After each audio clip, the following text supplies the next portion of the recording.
সরকারি হিসেবে আমদানি না হলেও বাজারে সয়লাব স্বর্ণ, যার অধিকাংশই আসে অবৈধভাবে, যার সঙ্গে অসাধু ব্যবসায়ীদের পাশাপাশি জড়িত খোদ রাজস্ব বোর্ডের অনেক কর্মকর্তা।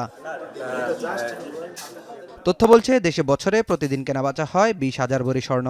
বিপরীতে বৈধ পথে আমদানির সঠিক কোনো তথ্য নেই কারো কাছে। যদিও বাণিজ্যিক ও ব্যাগেজ রুলসের আওতায় আমদানি হয় চাহিদার 1%-এরও কম। সোমবার বাজুসের সাথে অংশীজন সভায় এনবিআর চেয়ারম্যান বলেন, আমদানি না থাকলেও বাজারে যে পরিমাণ স্বর্ণ কেনাবেচা হয় তার অধিকাংশই অবৈধ।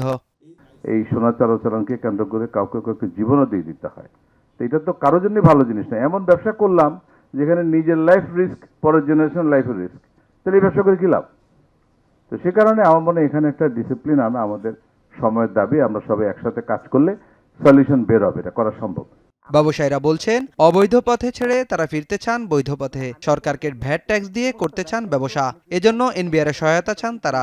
আমি ইতিহাসের সর্বশ্রেষ্ঠ একটা টিম রেডি করেছি।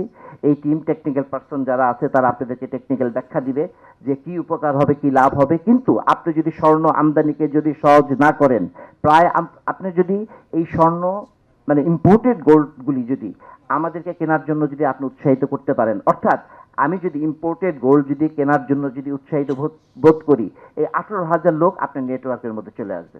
তবে সহায়তার বিপরীতে সুযোগের অপব্যবহার না করার আহ্বান জানান এনবিআর চেয়ারম্যান। 100-200 কোটি টাকার আমদানি করলেন, কিন্তু ওই যে ওইটুকু টাকা রাখলেন, এটাই যথেষ্ট। এটা এনশিওর হলো, আপনি যখনই এনশিওর করলেন যে আমার এটা এক্সপোর্ট হয়ে গেছে, ইটস পসিবল।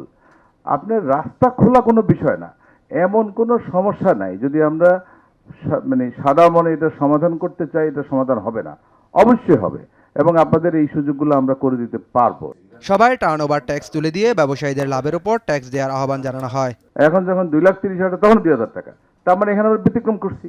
তাহলে ভ্যাটের ক্ষেত্রে করতে পারবো না কেন? নাইম কামাল, এখন, ঢাকা। যত বেড়ে যাবে তত হয়ে যাবে। তার মানে আমরা যদি